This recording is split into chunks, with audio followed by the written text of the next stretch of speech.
আমি তাদের শিষ্য হব গো, তারা হোক মোর ওস্তাদ। যারা মৃত্যুর কোলে ঝাঁপিয়া পড়িতে সদা হয়ে থাকে উন্মাদ, সদা হয়ে থাকে উন্মাদ। হৃদয়ে যখন জেগে উঠে তাদের জেহাদের মিঠা উল্লাস, আসরের সুখ পরিহার করে করে স্বর্গের সুখ তল্লাশ, করে স্বর্গের সুখ তল্লাশ। অব্যক্ত ব্যথার ঝড় বয়ে গেলেও মুখে আনে না ফরিয়াদ। যারা মৃত্যুর কোলে ঝাঁপিয়া পড়িতে সদা হয়ে থাকে উন্মাদ। হাসির তত্ত্বে দাঁড়িয়ে যাহারা গাহে ভক্তি ত্যাগের গান, হাত ছানি দিয়ে তাদের ডাকে জান্নাত, এসো তোমাদের করি সম্মান, এসো তোমাদের করি সম্মান। শাহী হাভেলিতে মেহমানি করো, আজ ভুলে যাও অপসাদ। যারা মৃত্যুর কোলে ঝাঁপিয়া পড়িতে সদা হয়ে থাকে উন্মাদ, সদা হয়ে থাকে উন্মাদ।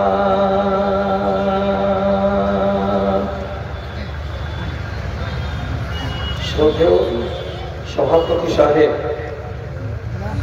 সমবেত এই এলাকার বিভিন্ন প্রান্ত থেকে জুটে ফুটে আসা জ্ঞান পিপাসু দিন দরদি আমার প্রাণের ভাই এবং বন্ধুগণ, তথা মজলিসের আর এক পার্শ্বে শান্তশিষ্টভাবে বসে থাকা আমার স্নেহের, আমার আদরের মাতা ও ভগ্নীগণ, রব্বুল আলামিনের দরবারে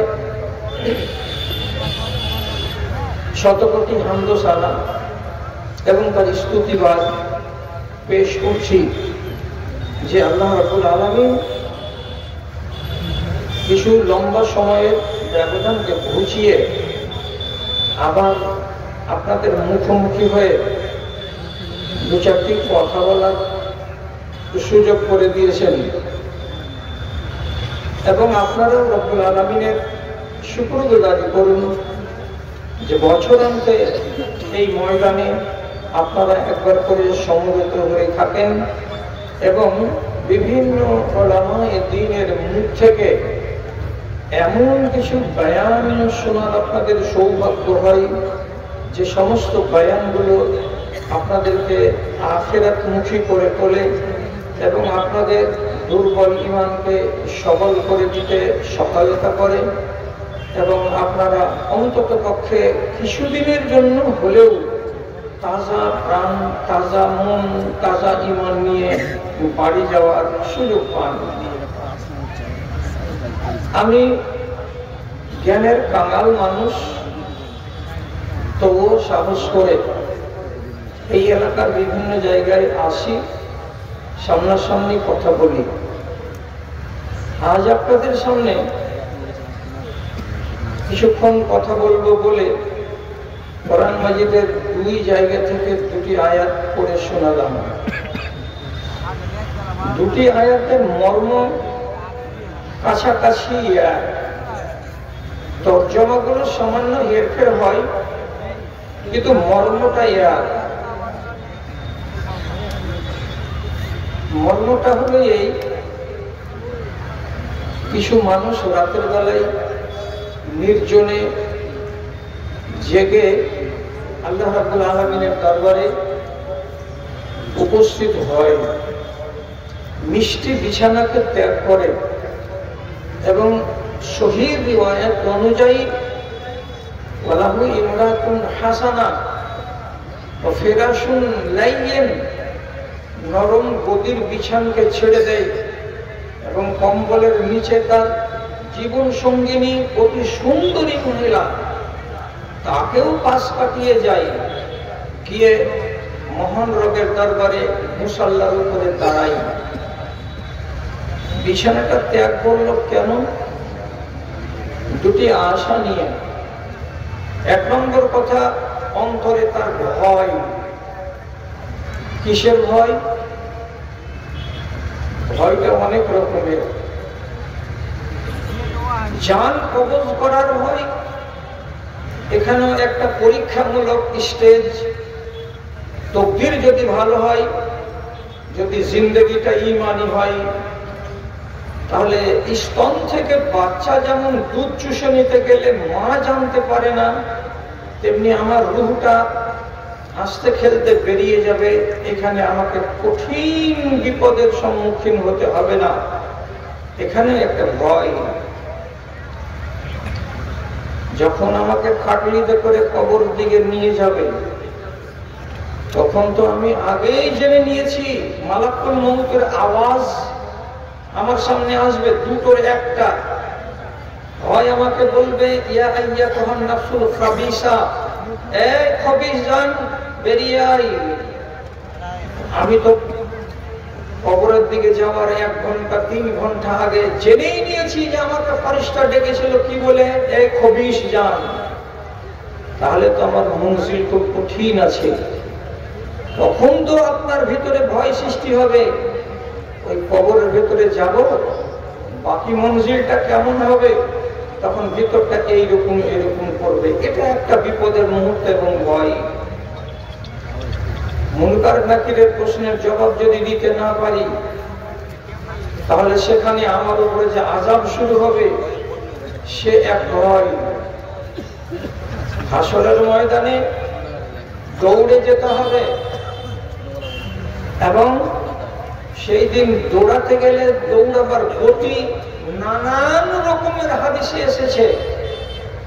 তার ভিতরে আমি যদি সক্ষম না হই, আমি যদি জালিম হয়ে মারা যাই, আমি যদি অপরাধী হয়ে মারা যাই, তাহলে হাজার হাজার মানুষের লাথি খেয়ে পায়ের তলে পড়ে আবার সোজা হয়ে দাঁড়িয়ে ঘোরাঘুরি গুতাগুতি করতে করতে হাসরের ময়দানে আমাকে পৌঁছতে হবে হিসাবের জন্য।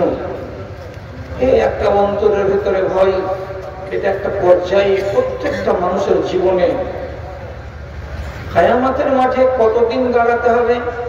হযরত আবু হুরায়রা রাদিয়াল্লাহু তাআলা আনহু বলেন, হাসরের ময়দানে মানুষ যখন জমায়েত হয়ে যাবে, তো রব্বুল আলামিনের আসমান থেকে 300 বছর কোনো সাড়া, শব্দ, আওয়াজ কিছুই পাওয়া যাবে না। বিচার কবে শুরু হবে আর কত দেরি আছে কিছুই জানা যাবে না, কিছুই জানা যাবে না। রাসূলুল্লাহ বশীর নামক সাহাবীকে তখন ডেকে বলেছিলেন, বশীর, সেদিন কি হবে হিসাব করেছ? বশীরের লোমগুলো খাড়া হয়ে গেছিল। সুবহানাল্লাহ, একটু 1000 বছর দাঁড়াতে হবে, তাতে আবার হিসাব শুরু হতে 300 বছর। রব্বুল আলামিন কোনো কথাই বলবেন না, তারপরে আসমান থেকে অবতরণ করবেন মালাইকাকে সাথে নিয়ে, তারপরে হিসেব শুরু হবে। এক কঠিন সন্ধিক্ষণ। সেই সন্ধিক্ষণে আমি টিকতে পারবো কিনা, এখানেও একটা পর্যায়, ভয়ের পর্যায়। একটু ডানে বামে চলে ফিরে বেড়াবো, হয়তো প্রখর রৌদ্রের তাপে একটু ছায়া খুঁজতে যাব, তো মহান আল্লাহ রাব্বুল আলামিন তার নবীকে দিয়ে জানালেন, বানি আদম, তোমার পা নড়বে না, জমিনের সঙ্গে ঢালাই করে দেওয়া হবে, যতক্ষণ পর্যন্ত তুমি 5টা প্রশ্নের জবাব দিয়ে উঠতে না পারবে, ততক্ষণ তোমার পা মসজিদের বাড়ির পিলার যেমন ঢালাই লেগে থাকে জমিনের সাথে, তেমনি লেগে থাকবে। এই এক কঠিন সন্ধিক্ষণ। সব শেষে তো জাহান্নাম আছেই। এগুলো লোক রাতের বেলায় মিষ্টি বিছানা, মিষ্টি জীবন সঙ্গিনীকে ত্যাগ করে দিয়ে 12টা, 2টা, 2:30, 3টায় মুসল্লাতে দাঁড়িয়ে আল্লাহ রাব্বুল আলামিনের সামনে কথা বলছে, উদ্দেশ্য কি? আল্লাহ তাআলা নিজে বলছেন খাউফান ওয়া তামা, মনের ভেতরে ভয় আছে। কিসের ভয়? যতটি ভয় এর সিলসিলা আপনাকে শোনালাম সবগুলো ভয়। আর কিসের আশায় দাঁড়িয়েছো রাত্রি 2:30টার সময়? আল্লাহ তাআলা বলছেন তামা, মনের ভেতরে একটা লোভ আছে, একটা আকাঙ্ক্ষা আছে, একটা বাসনা আছে। কি বাসনা? এই রাতের বেলায় নির্জন সময়ে মালিক তোমাকে যদি আমি ডাকি, তো তুমি যদি আমার উপরে রাজি হয়ে যাও, তাহলে আমার সব কেল্লা ফতে হয়ে যাবে এবং আমি আমার মঞ্জিল পেয়ে যাব। আর সেটার নাম হলো জান্নাত। জান্নাত পাবার আশায়, জান্নাত পাবার লোভে আমি আমার আরামকে ত্যাগ করেছি এবং আমি আমার বিশ্রামকে হারাম করেছি। আর করার পরে আমি এইরকম রাতের বেলায় দাঁড়িয়ে আছি। দুটো আশা। একটা আশা হলো ভয়, আর আরেকটা আশা হলো লোভ। আজকে লোভটা থাক, ভয়টাই থাক। ভয় নিয়ে কথা বলবো। অন্য জায়গাতে রব্বুল আলামিন বলছেন ওয়াম্মা মান খাফা মাকাম রাব্বিহি ওয়া নাহা আন-নাফসা আনিল হাওয়া। যে লোকগুলো আল্লাহ রাব্বুল আলামিনের কুদরতকে, ক্ষমতাকে, শক্তিকে বলে ভয় করে, ওয়া নাহা আন-নাফসা আনিল হাওয়া, এবং নিজের আত্মাটাকে নিজের খাহিশাত থেকে, নিজের ইচ্ছা অনুযায়ী কাজকর্ম করা থেকে রুখে রাখে, তাহলে এই মানুষটার জন্য শুভ সংবাদ। কিসের শুভ সংবাদ? তার জন্য জান্নাতে মাওয়া তৈরি করা আছে। যে ভয় করে তাকে, মহান আল্লাহ রাব্বুল আলামিনকে, এবং আল্লাহর নিষেধ থেকে নিজেকে যে বাঁচিয়ে রাখে, সেই মানুষটার জন্য কি তৈরি আছে? জান্নাতে মাওয়া। তাহলে জান্নাতকে রব্বুল আলামিন এখানে জুড়ে দিয়েছেন কার সাথে? আল্লাহর ভীতির সাথে, আল্লাহর ভয়ের সাথে।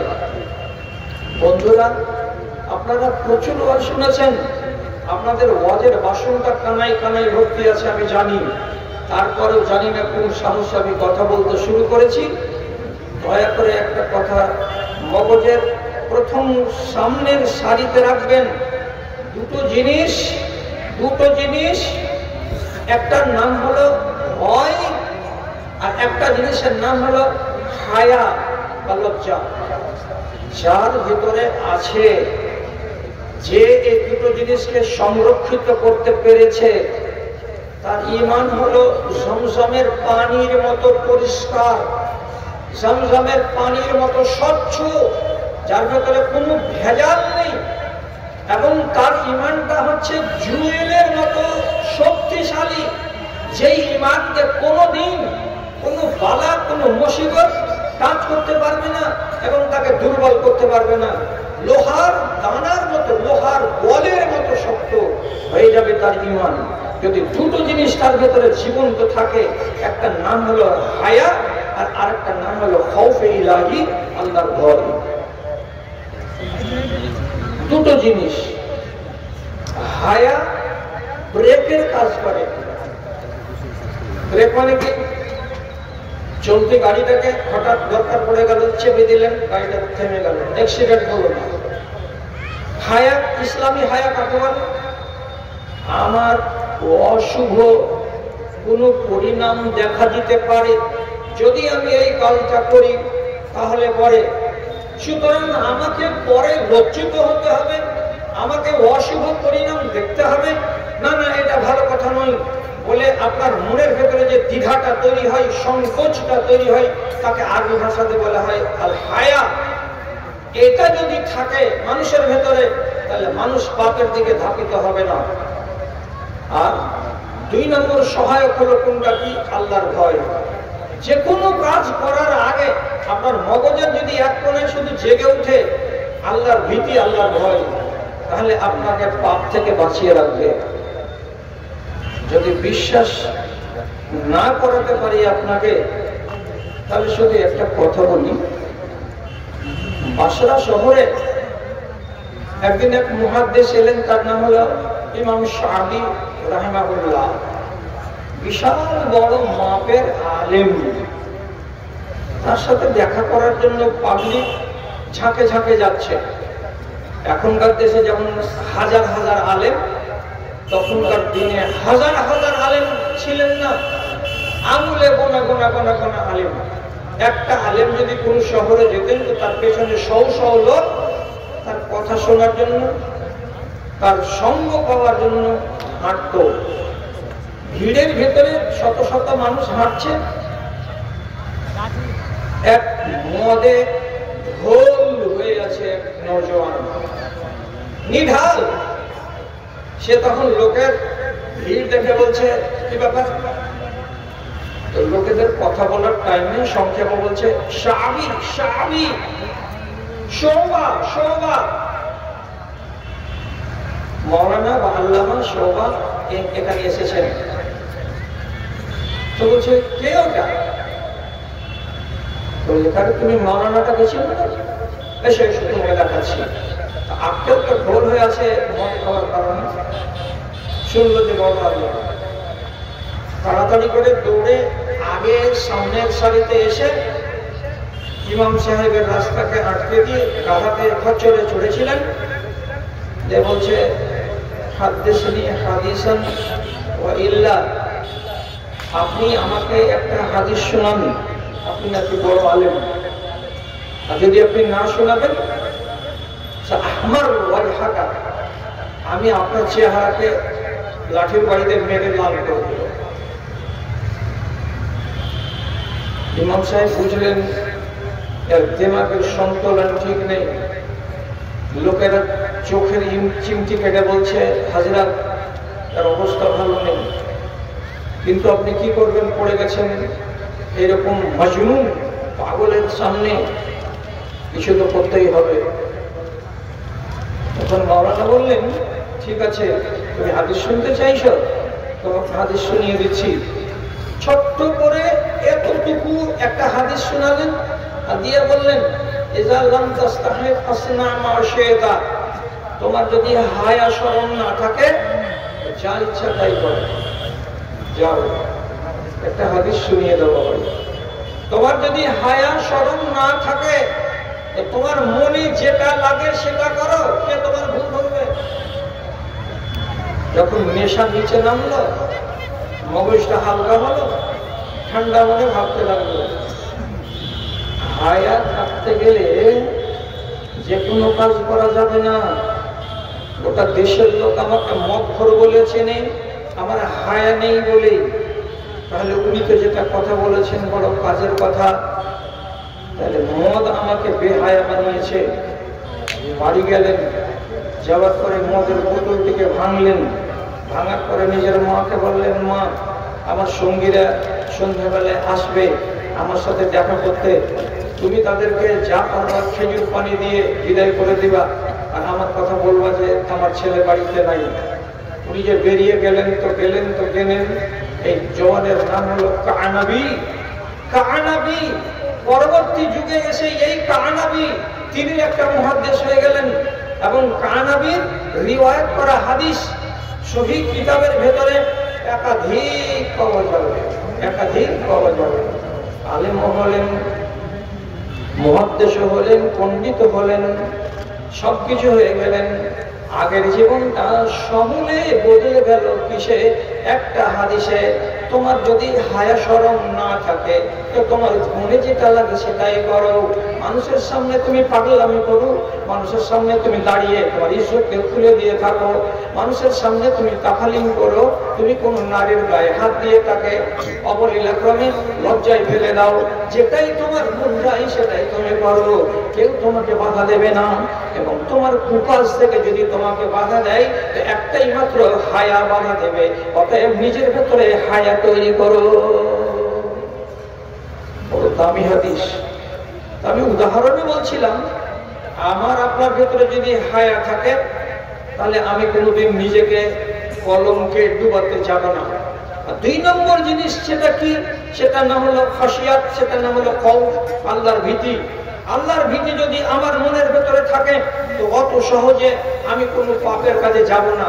কেন যাব না? সাথে সাথে আমার মন আমাকে বলবে, এই তোর মনে ভয় নেই। কিসের ভয়? আল্লাহর ভয়। কেন আল্লাহর ভয় করবো আমি? তাহলে যতজন লোক বসে আছেন আপনাকে বলছি, যারা যারা একেবারে নামাজের চোর আছেন তাদেরকে বলছি না, তবে যারা যারা নামাজটা অন্তত পড়েন তাদেরকে বলছি, তারপরেও যদি আপনার দ্বারা অন্যায় হয় আমার কথা প্রতি খেয়াল করবেন। আপনি নামাজে এমনি করে দাঁড়ালেন, দাঁড়ার পরে সূরা ফাতিহা পড়তে শুরু করলেন। কি পড়লেন? আলহামদুলিল্লাহ রাব্বিল আলামিন আর রহমানির রহিম মালিক ইয়াউমিদ্দিন। কিয়ামত দিনের মালিককে? তুমি মালিক আল্লাহ। এবার বললেন মালিক, তারপরে আবার আরেকটা সূরা পড়তে হবে। আপনি ফের শুরু করলেন। কোনটা সূরা? নিজে পড়েন এবং খেয়াল করেন। আউযু বিরাব্বিন নাস। কি বলছেন আল্লাহ তাআলা? রাব্বিন নাস। সারা দুনিয়ার মানুষের রবকে? তিনি আল্লাহ। তারপর আবার বলছেন মালিকিন নাস। সারা জগতে মুসলিম আর গায়ের মুসলিম যত মানুষ আছে সমস্ত মানুষের রবকে আল্লাহ। মালিকিন নাস, সমগ্র মানবকুলের রব মালিক কে? আল্লাহ। ইলাহিন নাস, সারা দুনিয়ার যত মানুষ আছেন সমস্ত মানুষের ইলাহ হলেন কে? তো তিনি আল্লাহ। তিনবার আপনি স্বীকার করলেন আল্লাহ রাব্বুল আলামিনকে। একবার বলেন সকল মানুষের রব, সকল মানুষের মালিক। তারপরে আবার বললেন কি ইলাহিন নাস, সকল মানুষের তিনি হলেন মাবুদ, তিনি হলেন ইলাহ। তিনবার করে স্বীকার করলেন আল্লাহ রাব্বুল আলামিনকে যে তুমি মাবুদ, তুমি মাবুদ। এবার আপনাকে ছোট্ট ভাষাতে জিজ্ঞাসা, আপনাকে যদি আমি সকালবেলায় নাস্তা পানি দিয়ে রসুনের ভুঁয়ে পাঠাই যে বাবারে আগাছাগুলোকে ধরো, রসুনের জমিটাকে ক্লিয়ার পরিষ্কার করো যাতে আগাছা না থাকে, ফসল ভালো হবে। আপনি চলে গেলেন জমিতে দিয়ে আমার প্রতিবেশী সর্দারের জমিতে সকাল থেকে নিয়ে দুপুর পর্যন্ত আগাছা মারলেন, জমিটাকে নিড়ানি দিলেন। আবার জোহরের খানা খাওয়ার পরে আবার ওই জমিতে নিড়ানি দিয়ে সন্ধ্যাবেলায় আপনি আমার কাছে এসেছেন, টাকাটা দেন মৌজি, 450 টাকা আজকের মজুরিটা দেন। আমি জমিতে গিয়ে যদি দেখছি তো আমার জমির ঘাস যেমনকার তেমন পড়ে আছে, আর আমার পড়োশির জমির ঘাস সব পরিষ্কার হয়েছে। এখন জিজ্ঞাসা করি খেয়েছিলেন কার? আর জমিটা পরিষ্কার করেছেন কার? আপনার মতো চাকরকে যদি জুতা মারা যায় কতখানি অন্যায় হবে। স্বামীর খাবে আর অন্যের গুণ গাইবে, এই রমণীকে কোনো মানুষ ভাগ দেবে? দেবে না। আপনি মালিকের খেলেন তো মালিকের কাজ করলেন না, তাহলে আপনার মতো লোককে যদি জুতা না মারবে তো দুনিয়াতে কাকে জুতা মারবে? মালিক যদি আপনাকে নিষেধ করে থাকে কোনো কথা, দেখো মাঝে মাঝে কিন্তু টমেটো গাছ লাগানো আছে, ওগুলোকে উপড়াপাটা আগাছা দমন করতে গিয়ে টমেটো গাছগুলোকে তুলে ফেলিও না। জায়গায় জায়গায় মরিচের গাছ লাগানো আছে, আগাছাকে নাশ করতে গিয়ে মরিচের গাছগুলোকে কেটে ফেলিও না। আমি তো মালিক, আমি নিষেধ করেছিলাম। আমার নিষেধ যদি আপনি না মানেন তাহলে আমার কাছে মজুরি কিসের পাবেন?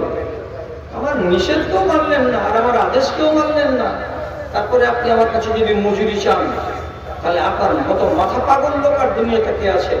তিনবার করে বলছেন এবং সূরা ফাতিহাতে আল্লাহকে বলছেন আপনি আমার রব, আপনি আমার মালিক, আপনি আমার আল্লাহ। সবকিছু বলার পর যখন মসজিদ থেকে বেরিয়ে চলে গেলেন তখন আপনার মনে থাকে না? কি মনে থাকে না? যখন আপনি কোনো একটা দোকান থেকে তিরঙ্গাকে পেড়ে আর একটা জহারের পুরিয়াকে তার সঙ্গে মিশিয়ে নিজের মুখের ভিতরে ফেলে দিলেন, দিয়ে চিবাতে শুরু করে দিলেন। আর আমার মতো আর শেখ সাহেবের মতো আলেমের সামনে আপনি ফকর ফকর করে গন্ধ ছাড়ছেন আর এরকম গন্ধওয়ালা জিনিস খাচ্ছেন, আপনার মনে এটা লাগে না যে আমার মালিক আমাকে নিষেধ করে রেখেছেন নেশা সেবন করতে? তাহলে মালিক বললেন এটা সেবন করা যাবে না, আর আপনি মালিকের তোয়াক্কা করলেন না, পরে আপনি চালিয়ে যাচ্ছেন। তখন বলেন আপনি আপনার বদলাটা কি হতে পারে? অন্তরে খৌফ আছে? অন্তরে আপনার ভয় আছে?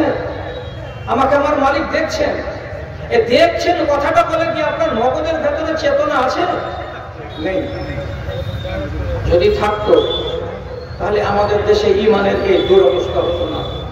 মুমিন মুসলমানের দল, নামাজ পড়া মুসলমান লোক এবং নামাজ পড়া মেয়ে সবাই বলছে আমরা নামাজ পড়ি, কিন্তু তাদের ব্যবহারের দিকে যদি তাকান তো মুশরিক ও হাসে তাদের ব্যবহারকে দেখে। এটাই কি নামাজি? এই লোকটা কি আবেগ দিনদার, আল্লাহকে ভালোবাসে? আপনার ব্যবহার প্রমাণ করে না। খাসিয়াত কাকে বলে ভাইজান? ভয় কোন জিনিসটার নাম একটু বলি।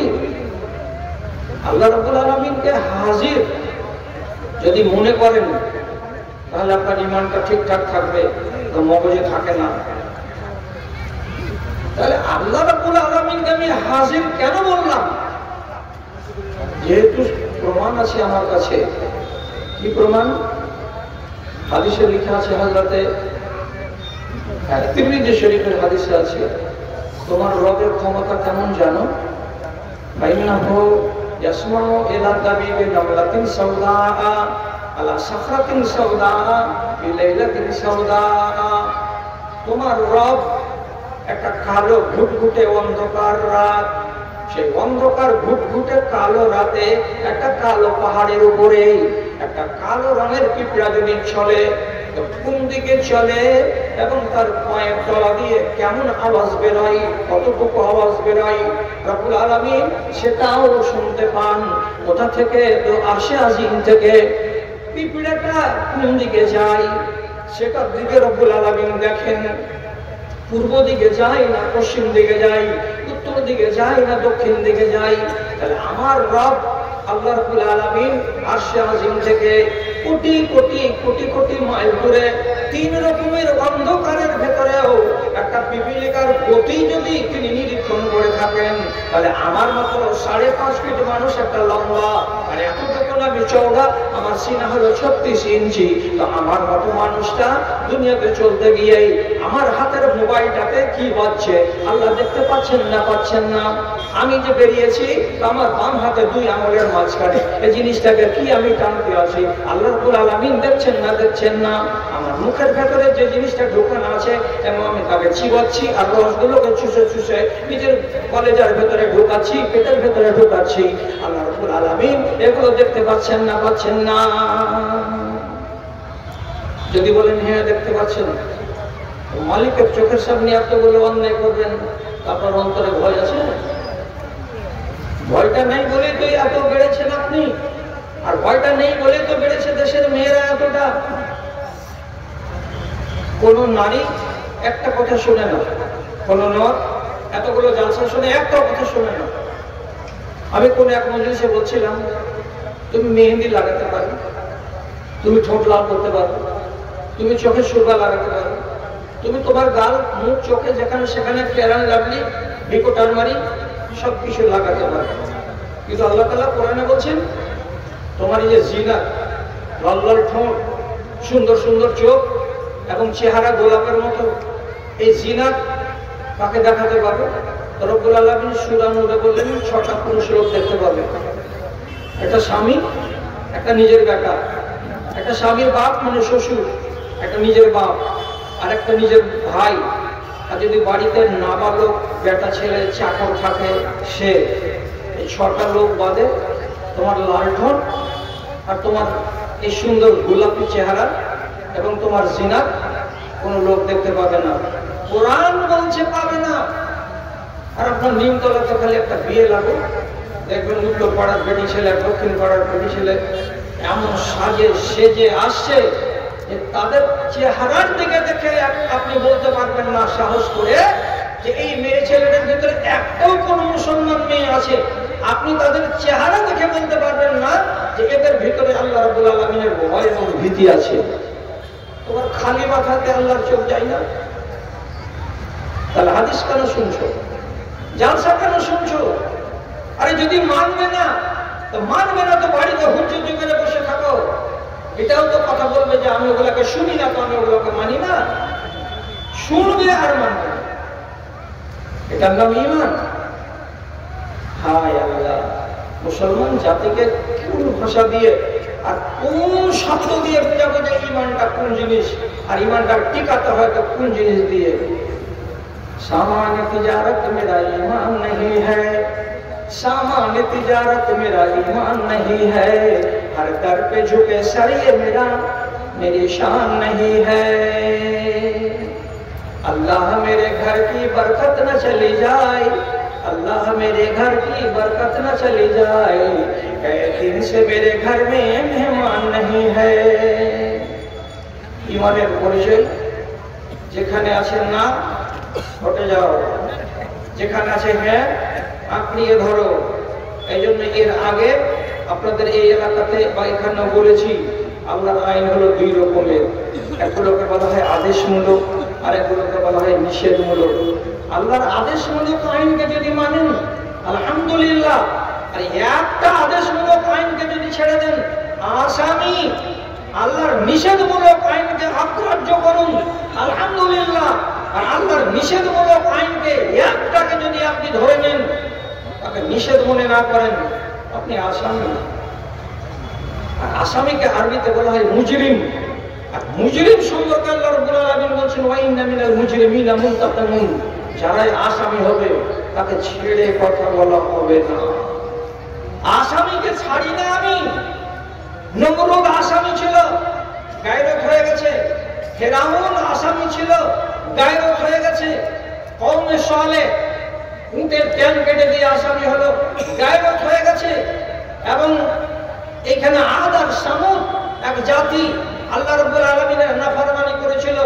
8 দিনের সাইক্লোন চালিয়ে রাব্বুল আলামিন সবদের গায়রত করে দিয়েছেন। কেন? যে রাব্বুল আলামিন বারবার বলেছেন কোরআন মাজিদে, যারা আসামি হয় তাকে আমি ছাড়ি না। আমরা কোন মুসলমান?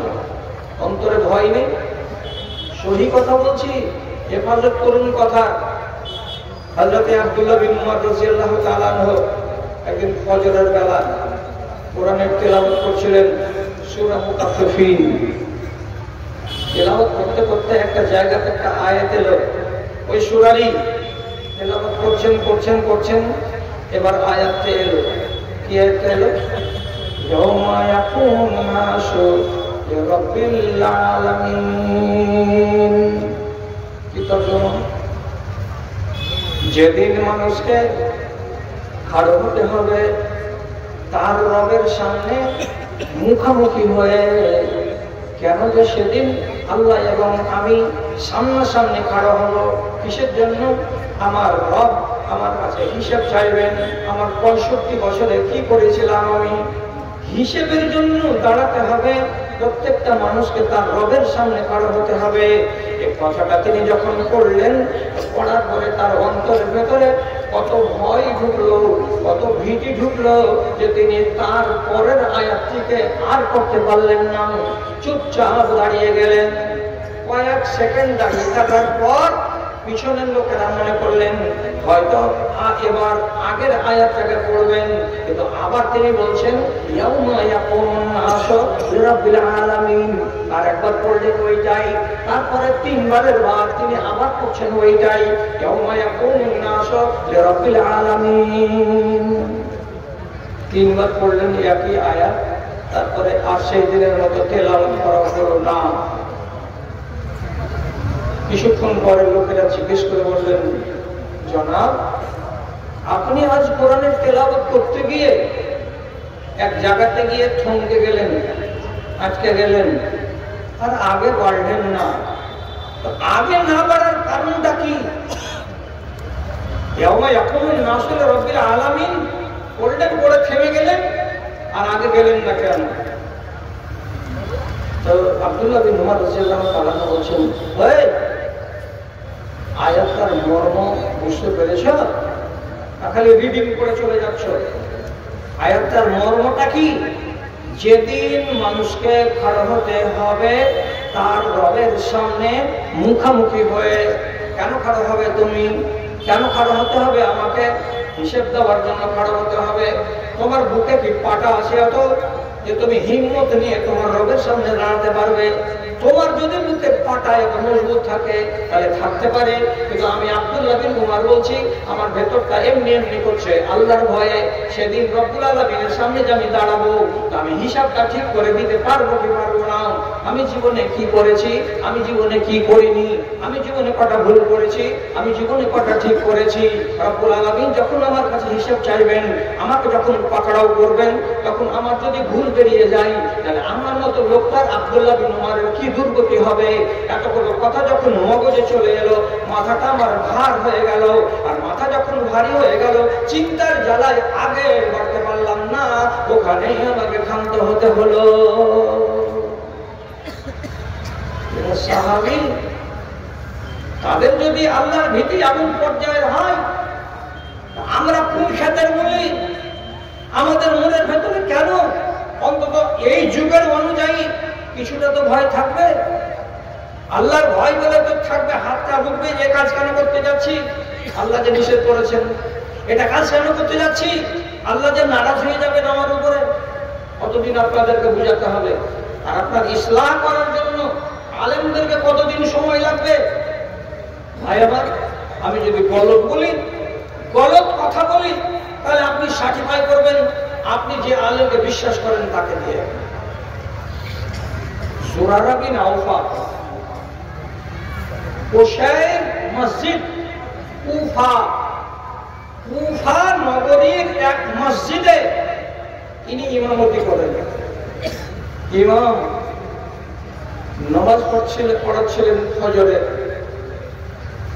নামাজ পড়াতে গেলে তাসাল্লির সাথে ফজরের বেলা কোরআনের তিলাওয়াত করতে হয়, থেমে থেমে মিষ্টি মিষ্টি উচ্চারণ করে, যাতে করে পিছনের লোকেরা অনুধাবন করতে পারে, মর্মটাকে উপলব্ধি করতে পারে এবং তাদের গায়ে আসর করে কথাগুলো। যদিও আমরা মর্ম বুঝি না বাঙালি মানুষ, কিন্তু আরবের লোকেরা তো বুঝে।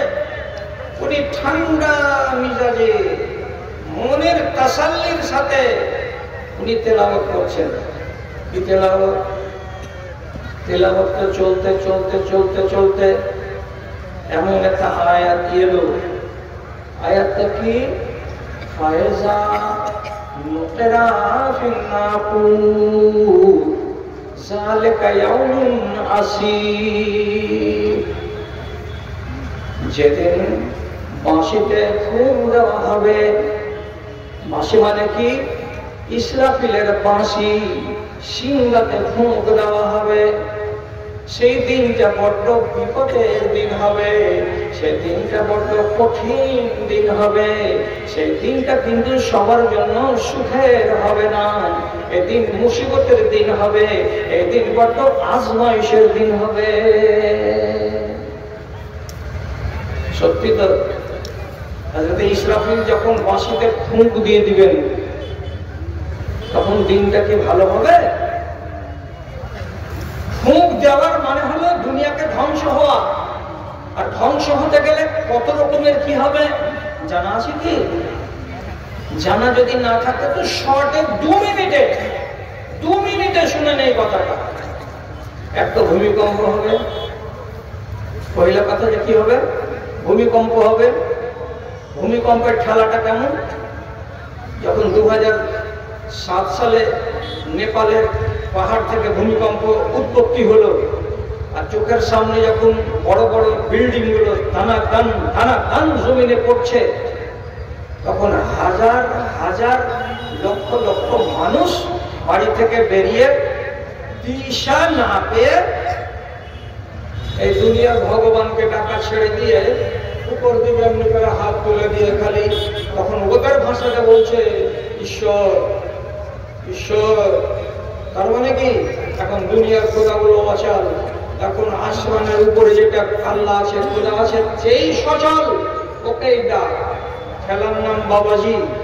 ভূমিকম্প শুরু হতে গেলে আপনার চাইতে বড় বাহাদুর মানুষগুলোর কিন্তু হাওয়া বেরিয়ে যায়, জানালা ভেঙে দিয়ে লাফ দিয়ে মানুষ বাইরে বেরোয়, একটাও মানুষ বাড়ির ভেতরে থাকে না, খালি ময়দানে চলে যায়, বিল্ডিং পড়ে যাবে আমার উপর, আমি মরে যাব। তাহলে কত বিপদের দিন। আবার আল্লাহ তাআলা বলছেন যখন কিয়ামত কায়েম হবে তার কিছুক্ষণ আগে বড় বড় পাহাড়গুলোকে দুনিয়ার যেমন তুলাকে ধুমতে গেলে তুলা হালকা হয়ে যায় এবং উড়ে উড়ে এদিক ওদিক চলে যায়, তোমার চোখের সামনে পাহাড়টা ধুলা ধুলা হয়ে উড়ে উড়ে চলে যাবে, একটাও পাহাড়কে গোটা দেখতে পাবে না। রব্বুল আলামিন কোরআনে বলেন ওয়াইজাল বিহারু ফুজ্জিরাত, তোমার চোখের সামনে তোমার বাড়ির পাশে যদি কোনো নদী থাকে, নদীর পানিতে আগুন লেগে যাবে, বঙ্গোপসাগরে আগুন লেগে যাবে, আটলান্টিক মহাসাগরে আগুন লেগে যাবে, সমুদ্রের পানি এক বিন্দু থাকবে না, সব শুকিয়ে যাবে, পানিগুলো সব জ্বলে যাবে। আল্লাহ রাব্বুল আলামিন বলেছেন ইযা সামাউ শাক্কাত, যেদিন আসমানকে বিদীর্ণ করে দেওয়া হবে আর কাগজের টুকরার মতো খসে খসে খসে খসে সব নিচে পড়ে যাবে। আল্লাহ রাব্বুল আলামিন আবার কোরআনে বলেন ইযা যুলজিলাতিল আরযু জিলজালাহা, যেদিন এই দুনিয়াটাকে উলটপালট করে দেওয়া হবে, হিলিয়ে ডুলিয়ে সোনা চাঁদি গালা পাথর কাঁসা তামা যত রকমের পদার্থ মাটির পেটের ভেতরে আছে সবকে বের করে দেওয়া হবে, কেউ নেওয়ার লোক হবে না। এবং রব্বুল আলামিন দুনিয়াটাকে উলটপালট করে দেবেন। কখন হবে এইগুলো? তো যখনই হযরত ইসরাফিল আলাইহিস সালাতু ওয়াস সালাম বাঁশিতে ফুঁক লাগাবেন তখন অনেক ঘটনা ঘটবে। বিভোর আদেশে বাজিবে যেদিন ইসরাফিলের ওয়াইবিন, পাহাড় দরিয়া এক হয়ে যাবে, রবে না কিশোর চিন রে, রবে না কিশোর চিন। আকাশ খসিয়া ভূমিতে লুটাবে, হয়ে যাবে খান খান, সূর্য চন্দ্র আলোহীন হবে, আহা কি খোদার শান। আচম্বিত হয়ে উপরে তাকাবে যত ইনসান আর জিন, বিভোর আদেশে বাজিবে যেদিন ইসরাফিলের ওয়াইবিন, পাহাড় দরিয়া এক হয়ে যাবে, রবে না কিশোর চিন রে, রবে না কিশোর চিন। পেটের বাচ্চা কোথায় পড়িবে মা জানিবে না তার কিছু, প্রলয়ের ক্ষণ কঠিন হইবে, ফিরে তাকাবে না কেউ পিছু, ফিরে তাকাবে না কেউ পিছু। এমনি ভাবে কেটে যাবে হাই জানি না কতদিন, বিভুর আদেশে বাজিবে যেদিন ইসরাফিলের ওয়াইবিন, পাহাড় দরিয়া এক হয়ে যাবে, রবে না কিছুর চিন রে, রবে না কিছুর চিন। কত ঘটনা ঘটবে বাঁশিতে ফুঁ দেওয়া হলে। কথাটা মগজে খেলে গেল কার? জোরারবি না ওটার। কোরআনের তেলাওয়াত চলছিল, চলতে চলতে এই আয়াতটাতে গেলেন, যাওয়ার পরে থমকে দাঁড়ালেন, থমকে দাঁড়ালেন তো দাঁড়ালেন, দুম করে জমিনে পড়ে গেলেন। মুস্তাদরাক লিল হাকিম, এর ভেতরে হাদিসটা উল্লেখ হয়েছে। পড়ে গেলেন, কি লেখা আছে?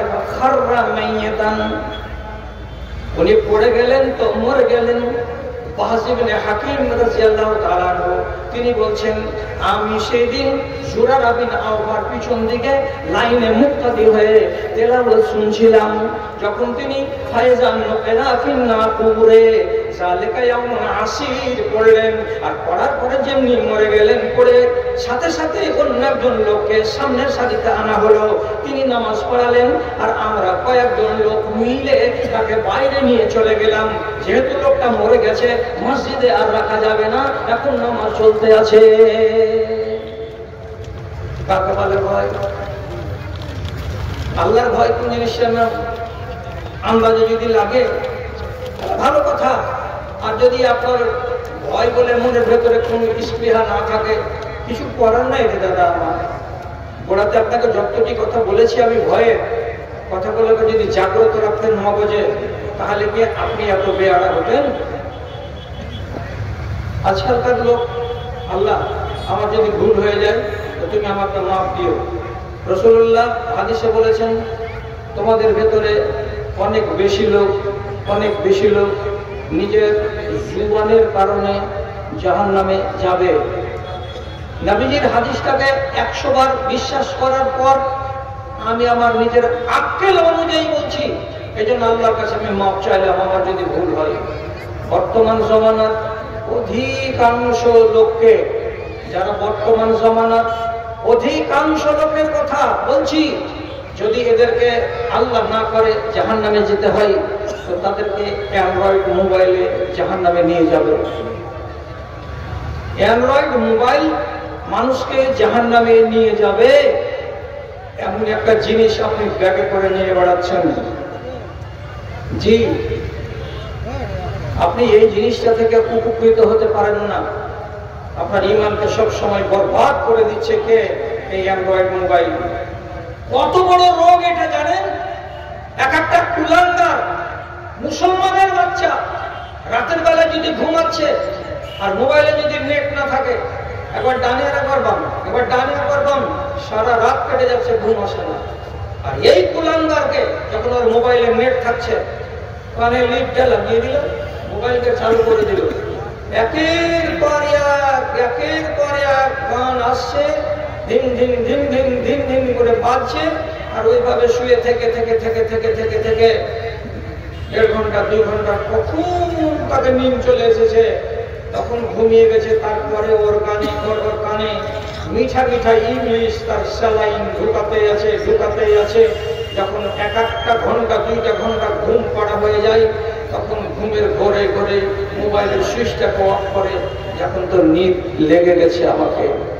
তোমার অন্তরে কত বড় ব্যাধি লেগেছে, কত বড় তোমার অন্তরকে আল্লাহ রাব্বুল আলামিন রোগাক্রান্ত করেছেন। আপনি নিজে আন্দাজ করুন যে গান না শুনতে গেলে যার নিদ হারাম হয়ে গেছে, সেটা কত বড় পাপী। ভাই আমার ভয় হয় না? একটা কথা একটু দয়া করে আল্লাহর রাস্তায় হেফাজত করবেন। 6 হিজরি সনে রাসূলুল্লাহ যাচ্ছিলেন মক্কা, একটু আল্লাহর ঘরে জিয়ারত করব। মক্কা থেকে আনুমানিক 16 কিলোমিটার দূরে হুদায়বিয়ার মাঠে রাসূলুল্লাহকে আটকে দিল মুশরিকরা, যেতে দেবো না, তোমরা আমাদের দুশমন, মক্কা ছেড়ে চলে গেছো, এখানে আর সুযোগ নেই আসা। রাসূল বললেন, আমি লড়িতে আসিনি, আমি আল্লাহর ঘরে জিয়ারত করতে এসেছি, না যেতে দেওয়া হবে না। দীর্ঘ সময় গত হওয়ার পর চুক্তি হতে বসলো 2 পক্ষে, মুসলমান পক্ষ আর মুশরিকে মক্কা এই পক্ষে।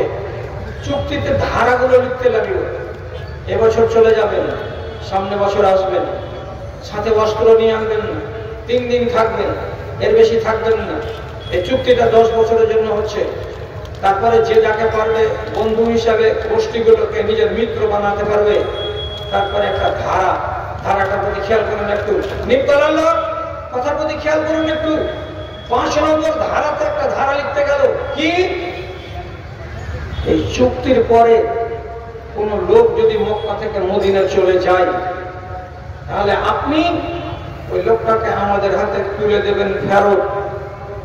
কিন্তু কোন মানুষ যদি এই সময়ের ভেতরে মদিনা থেকে মক্কা চলে আসে, আমরা ফেরত দেব না। বুঝতে পারলেন কথাটা? বুঝতে পারলেন? মদিনার লোক যদি মক্কা চলে আসে, আমরা ফেরত দেব না। আর কোন লোক যদি মক্কা থেকে মদিনা চলে যায়, আপনাকে ফেরত দিতে হবে। রাসূলুল্লাহ হযরত আলীকে বলছেন, লেখো। হযরত উমর রাদিয়াল্লাহু তাআলা রাসূলুল্লাহর সামনে একটু সম্মানের সাথে বাধা দিয়ে দিলেন। কি বলে বাধা দিলেন? রাসূল, আমরা কি হকের উপরে নই? ওরা কি বাতিলের উপরে নয়? আমরা কি আল্লাহর প্রিয় আর আল্লাহর অপ্রিয়? এটা কি নয়? আমরা হচ্ছে আল্লাহর গোলাম তাবেদার, আর এরা মুশরিক, আল্লাহ রাব্বুল আলামিনের নাফরমান। এটা কি নয়? হ্যাঁ। তখন হযরত উমর বলছেন, ইন্নানা লাম নারজা, আমরা রাজি হব না। কিসের? ধর্মের বিষয়ে নিজেদেরকে দুর্বল করা। ইন্নানা লাম নারজা বিদ্দানিয়াতে ফি দীনিনা, আমাদের ধর্ম যদি সবল হয় তাহলে আমরা নিজের ধর্মের ভেতরে এমন লাঞ্ছনা বরদাস্ত করব না, এমন নিচু হওয়াটাকে মানব না। কেমন নিচু হওয়া? ওদের লোক যদি মক্কা থেকে মদিনা চলে যায় তো আমরাকে ফেরত করে দিতে হবে, আর আমরা এদের লোক যদি এখান থেকে গেল তো আমাদের লোক যদি এখানে চলে আসে তো কেন তারা ফেরত দেবে না? এত অন্যায় চুক্তি মানা যাবে না, এটা করা যাবে না বলে হযরত ওমর রায় দিয়ে দিলেন। আল্লাহ পাকের নবী হযরত ওমরের কথাটাকে শুনলেন না, আলীকে বললেন লিখে নাও। তবে তবে রাসূলুল্লাহর সিদ্ধান্তের সামনে হালকা করে হলেও বাধা দিলেন কে? হযরত ওমর রাদিয়াল্লাহু তাআলা আনহু। ইন্নানা লাম নারজা বিদানিয়াতে ফি দীনিনা, আমাদের ধর্মে আমরা এত ছোট হওয়া পছন্দ করি না। এইটুকুনি কথা বলার জন্য রাসূল যে শুনলেন না তার কথা, পরের ঘটনাটা শুনেন, বা ঘটনা তো নয়, পরের কথাটা শুধু শুনেন। রাতের বেলায় চলে যাচ্ছি আমরা মক্কা, যাওয়ার পথে আমি রাসূলুল্লাহকে যে একটুখানি উল্টা কথা বলেছি তার জন্য মনে মনে ভাবলাম যে আমার নবীর মনটাকে একটু নরম করার উদ্দেশ্যে একটা কথা বলি। কথা বলতে গেলে রাসূলুল্লাহ মনটাকে নরম করবেন, আমারও তাসাল্লি হয়ে যাবে, এই মনে করে তখন তিনি একটা কথা জিজ্ঞেস করবেন বলে রাসূলুল্লাহ বলছেন, ইয়া রাসূলুল্লাহ, হে আল্লাহ পাকের রাসূল। বলে রাসূলুল্লাহকে বলছেন আমার দিকে একটু দৃষ্টি দেন। রাসূল কথা বললেন না। আর কিছুক্ষণ চলার পরে আবার আওয়াজ দিয়ে বলছেন, আল্লাহ পাকের রাসূল আমার দিকে একটু খেয়াল করবেন, আমি একটা কথা বলবো। আল্লাহ পাকের রাসূল খেয়াল করলেন না। 3 বার ডাকলেন হযরত ওমর ফারুক, রাসূলুল্লাহ তার দিকে ঘুরে তাকালেন না।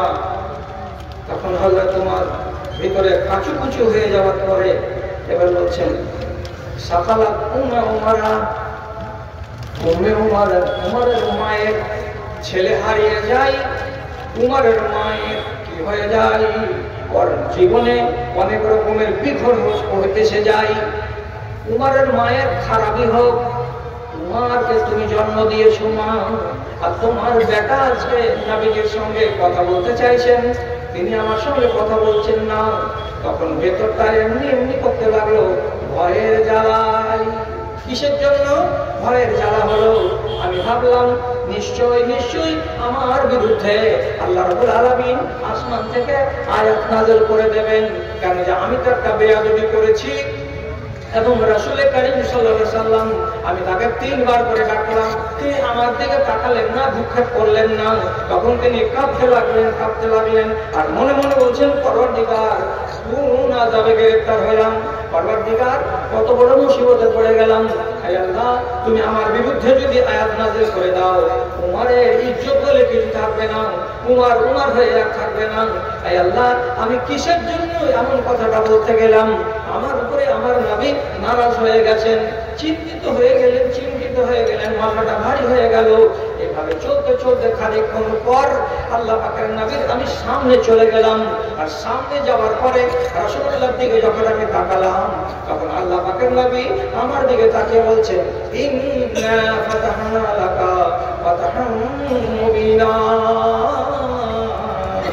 উমর, তুমি বাধা দিচ্ছিলে আমাকে। মুশরিকদের সঙ্গে যখন আমাদের চুক্তি হয় তখন তুমি বলছিলে এটা লেখা যাবে না। মুশরিকদের সঙ্গে যখন চুক্তি হয় তখন বাধা দিয়ে বলছিলে এটা আমাদের অসম্মানী হবে, এটা আমরা মানব না। আমি নীরবে বলেছিলাম মেনে নাও, ইনশাআল্লাহ আমাদের জয় হবে, সুনিশ্চিত হবে। এই দেখো আল্লাহ রাব্বুল আলামিন আমাদের উপরে আয়াত নাযিল করেছেন, আমার উপরে। আর দেওয়ার পরে বলছেন, হে আমার নবী, তোমার সামনে জয়ের ইতিহাসটা আমি সুনিশ্চিত করে দিলাম। মক্কার লোকেরা যে চুক্তিটা করেছে সে চুক্তিতে তারা নিজেরাই ফেসে যাবে এবং তোমার সামনে একদিন জয় আসবে। আমি আল্লাহ তোমাকে কথা দিলাম। তাহলে সামান্য একটু বেয়াদবি হয়েছে, এটাকে তো ধরতে গেলে বেয়াদবি নয়। তথাপি তিনি কতটা কম্পিত হলেন এবং আল্লাহকে বলে ভয় এসে গেল অন্তরে, আল্লাহ তুমি আমার বিরুদ্ধে আয়াত নাযিল করে দিও না, মালিক, না আমার ইজ্জত কিছু থাকবে না। তাহলে ভয় কাকে বলে? উমরের মতো সাহাবী, ইনি হচ্ছেন উম্মতে মুহাম্মাদের ভেতরে 2 নম্বর ব্যক্তি যাকে রব্বুল আলামিন ঈমানের ভোল্টেজ দিয়েছিলেন দ্বিতীয় স্তরে। আর 1 নম্বর ঈমানদার হচ্ছেন আল্লাহর নবীর উম্মতের ভেতরে হযরত আবু বকর সিদ্দিক রাদিয়াল্লাহু তাআলা আনহু। তাহলে যেই মানুষটার বুক ঈমানে ভরপুর, যেই মানুষটার মন এবং মিজাজ আর রক্ত যার মাংস যার হাড় সমগ্র দেহটার ভেতরে কুটে কুটে আল্লাহ রাব্বুল আলামিন ঈমান ভরে রেখেছেন, আর যার কথা রাসূলুল্লাহ নিজে বলেছেন, আমি আমার উম্মতীদেরকে আমার সাহাবীদেরকে দেখলাম কাউরি গায়ে জামা আছে তো হাঁটু বরাবর, কাউরি গায়ে জামা আছে তো পিন্ডিলি বরাবর, কাউরি গায়ে জামা আছে তো কোড়ালি বরাবর। আর আমি আমার সাহাবীর একজনকে দেখলাম তার জামা এত লম্বা যে পিছন দিকে 3 হাত দূরে ছেঁচড়াচ্ছে আর হাঁটছে, ছেঁচড়াচ্ছে হাঁটছে। সাহাবায়ে কেরাম জিজ্ঞেস করে বললেন, এটার মানে কি আল্লাহ রাসূল? রাসূলুল্লাহ বললেন, এটার মানে হলো দ্বীন আর এটার নাম হলো ঈমান। সাহাবীদের ঈমানকে বোঝানো হয়েছে। তাহলে যে লোকটার জামা ছেঁচড়াচ্ছিল তার দ্বীন আর তার ঈমান এত বেশি, ওই লোকটা কে? নবী করিম সাল্লাল্লাহু আলাইহি ওয়াসাল্লাম বললেন, ওটা আর কেউ না, ওটা আমার সাথী উমর, যার ঈমান এত তাজা। সেই মানুষটা ভয়ে কুঁকড়ে যাচ্ছে যে আমি বেয়াদবি করলাম, আল্লাহ আমার বিরুদ্ধে হয়তো আয়াত নাযিল করে দিবেন। আর আপনি এতটি নাফরমানি আমি আর আপনি করে দেওয়ার পরে আপনার মনের ভেতরে একটুখানি দ্বিধা তৈরি হচ্ছে না, আপনার মনের ভেতরে একটুখানি সংকোচ তৈরি হচ্ছে না? আল্লাহ কোন জমানাতে আমরা বাস করি? সৌদি আরবে একটা পত্রিকার কথা বলছি, এটা হাদিসের কথা বলে চালিয়ে দিয়ে নিলাম।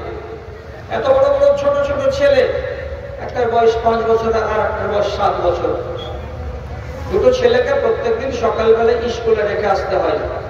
এটা কার? কিছু কখন আছে একটু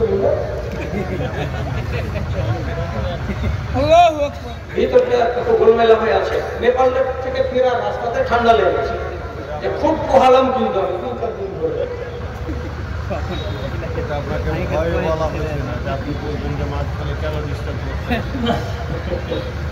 হ্যাঁ, তো বলছিলাম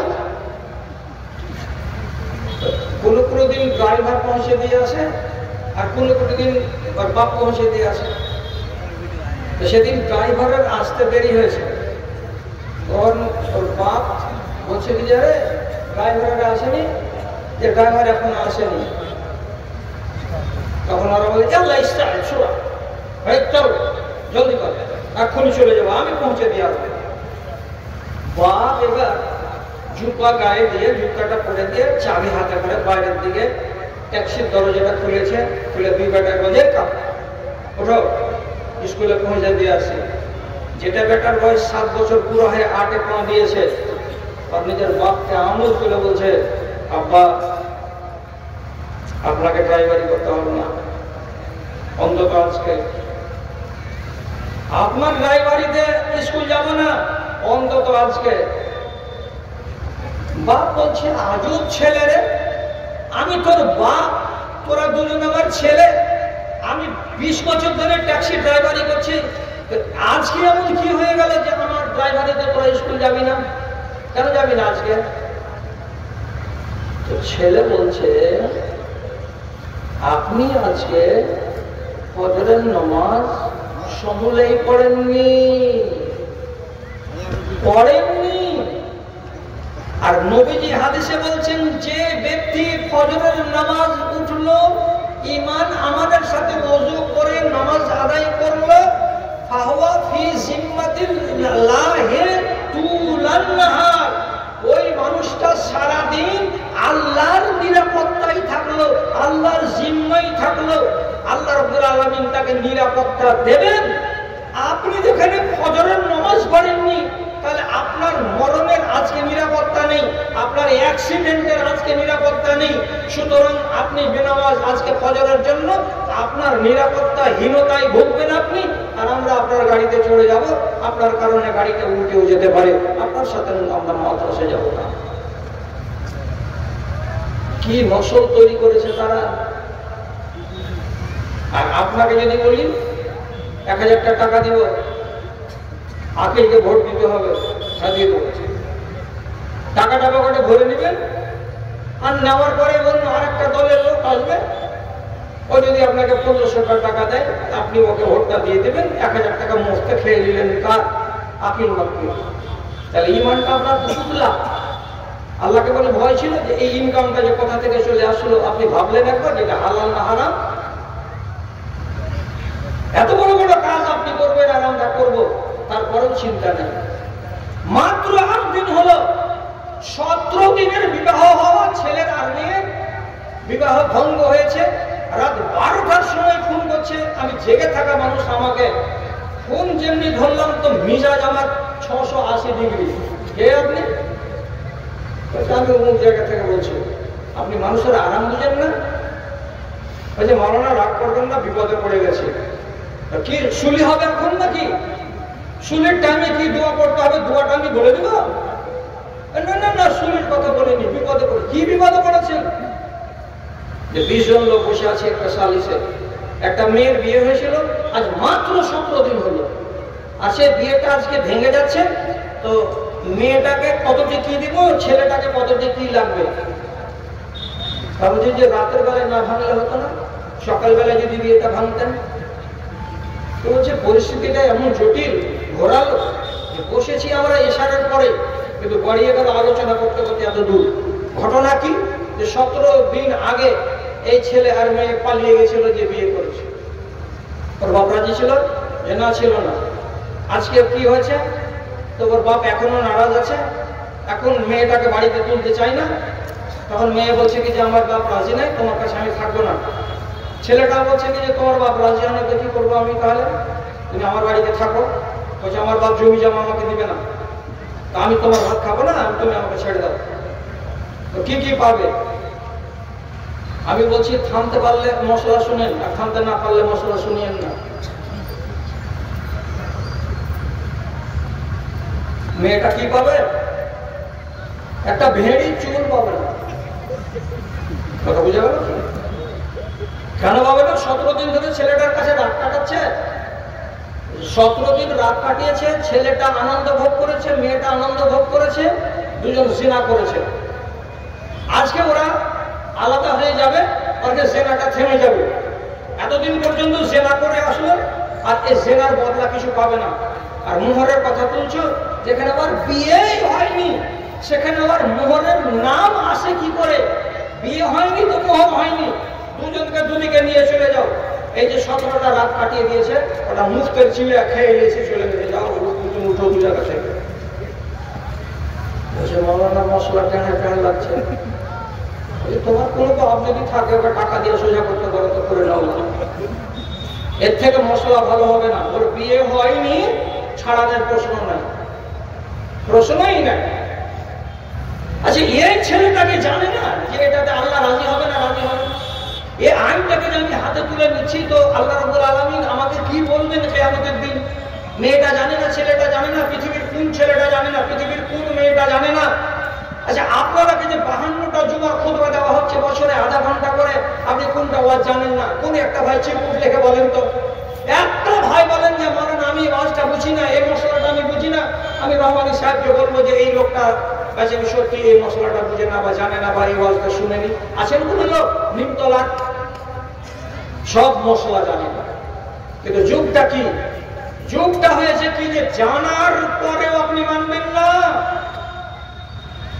তিরঙ্গার প্যাকেটে লেখা নাই, ছাপ দেওয়া নাই, যে অর্ধেকটা চাবল খুলে গেছে, আর এই জায়গাটি গদগদে ঘা, আধটি দাঁত আছে, আধখানা মুখ আছে, আর এইখানে মুখ ক্যান্সারের কারণে গদগদে ঘা হয়ে ফুলে গেছে, এটা ডাক্তার অপারেশন করবে। তারপরেও তুমি খাচ্ছ কেন? এটা হায়া নেই, শরম নেই, লজ্জা নেই? কেন নেই? কিয়ামতের আগে দাজ্জাল যখন বেরিয়ে আসবে, তার কপালে লেখা থাকবে কাফের। তুমিও পড়তে পারবে, আমিও পড়তে পারবো, এও পড়তে পারবে, সারা জাহানের লোক পড়তে পারবে। এই দেখো কপালে লেখা আছে কাফের, আর ওর একটা চোখ থাকবে, একটা চোখ থাকবে না। তারপরেও ওর ডান হাতে জান্নাত আর বাম হাতে জাহান্নাম। জান্নাতে ওর যাওয়ার জন্য একটা দুটা নয়, হাজারে হাজার লাখে লাখ মানুষ জান্নাতে জান্নাতে জান্নাতে। আরে বেকুব, তুই জানিস না যে দাজ্জাল আসবে তো কপালে কাফের লেখা থাকবে? তো কাফের দেখেও তোর আক্কেল হলো না কাফেরের জান্নাতে কেন যাচ্ছি? সেই দিন যেমন দেখবে, দেখার পরেও বুঝবে না, ওর জান্নাতেই যাবে। ঠিক সেই রকমই আজকে ওই দাজ্জালের জান্নাতে যাওয়ার লোকেরা তিরঙ্গার প্যাকেটে আর খৈনির প্যাকেটে লেখা আছে যে ক্যান্সারের কারণ, তো কল সাথে ঘা হবে, ললিতে ঘা হবে, হোক ঘা, তারপরেও এটাকে আমরা চষব। একই বলবে ভয় বলে কিছু আছে? আয়াত নাযিল হলো কোরআন মাজিদের একটা, কি বলে? ইয়া আইয়ুহাল্লাযীনা আমানু লা তারফাউ আসওয়াতাকুম ফাওকা সাওতিন নবী। ও মানুষেরা, তোমরা তোমাদের আওয়াজটাকে নবীজির আওয়াজের চাইতে বেশি জোরে করিও না। রাসূলুল্লাহর আওয়াজ চাপা পড়ে যাবে আর তোমার আওয়াজটা উপরে উঠে যাবে। এত সাউন্ড বক্সের মতো করে আওয়াজ করিও না। যদি এমন করে আওয়াজ করো, লা ইয়াহবাতান্না আমালাকুম, আল্লাহ রাব্বুল আলামিন তোমাদের আমলকে বরবাদ করে দেবেন, তোমার আমলকে ছাই করে দেবেন। তোমার আমল বলতে জমার খাতায় কিছু থাকবে না। জোরে আওয়াজ করবে না। সাহাবীদের ভেতরে এক সাহাবী ছিলেন, তার নাম কায়েস বিন সাবিত রাদিয়াল্লাহু তাআলা। বেচারির গলাটাই ছিল সাউন্ড বক্সের মতো। আস্তে কথা বললো, জোরে জোরে কথা হবে, জোরে কথা। এটা একটা নেশা হতে পারে মানুষের।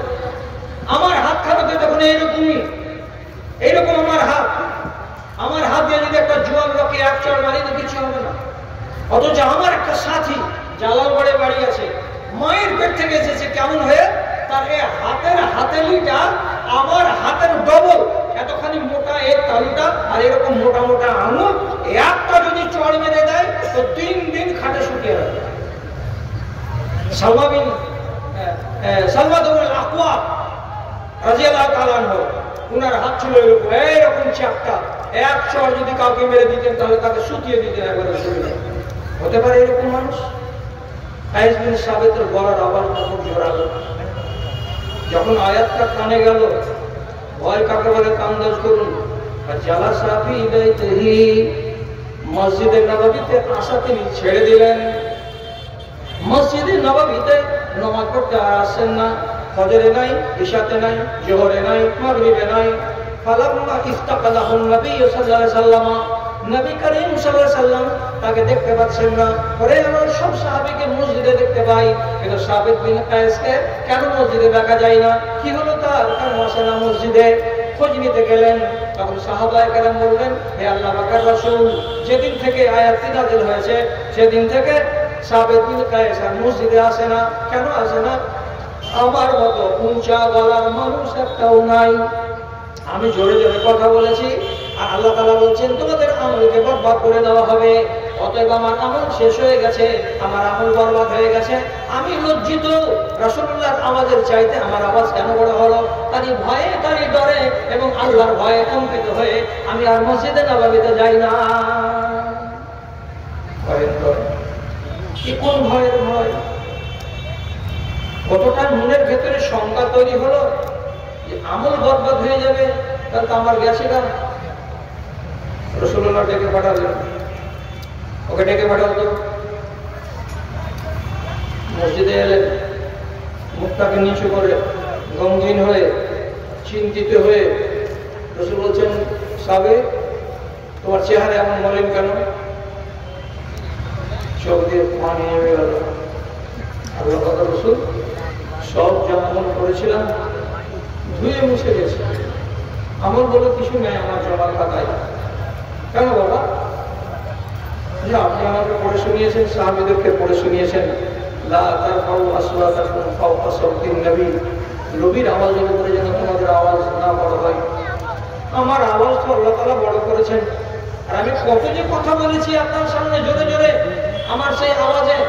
তাহলে আল্লাহর কথা অনুযায়ী আমার আমল কি জমার খাতাতে আছে?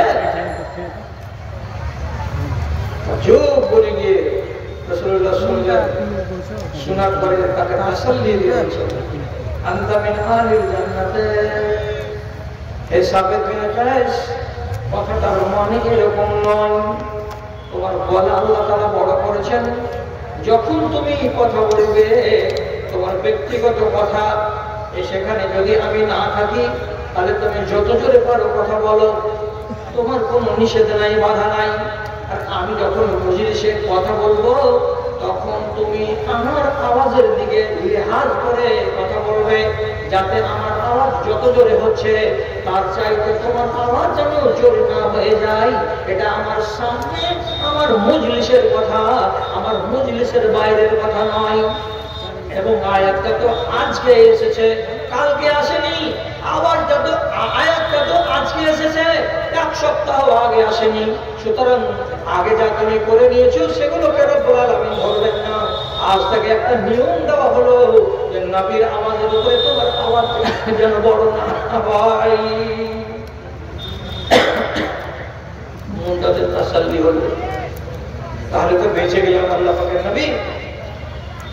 তাহলে একটা মানুষের রাসূলুল্লাহর সম্পর্কে, আল্লাহর বিধিবিধান সম্পর্কে মনের ভেতরে কতখানি তার খৌফ আর কতখানি তার ভয় থাকা উচিত, হযরত উমরের ইতিহাস থেকে আপনাকে শিক্ষা নেওয়া দরকার এবং হযরতে সাবিত বিন কায়েসের ইতিহাস থেকে শিক্ষা নেওয়া দরকার।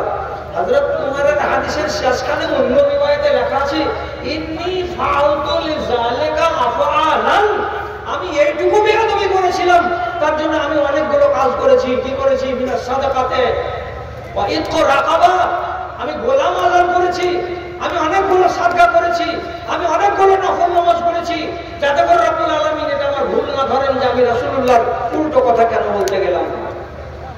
বাবারে, অনিমতলার মানুষেরা আল্লাহকে ভয় করুন। আল্লাহর ভয়ের ভেতরেই আপনার কামিয়াবি ঢুকে আছে। আর যদি আল্লাহর ভয় আপনার অন্তরে না থাকে, জীবনে পাকা মুমিন হতে পারবেন না। আপনি কোন কথা আর আমি কোন কথা ভালো করে বুঝুন। যদি ঝুঠা কথা হয় তাহলে আল্লাহ আমার কাছে হিসাব চাইবেন।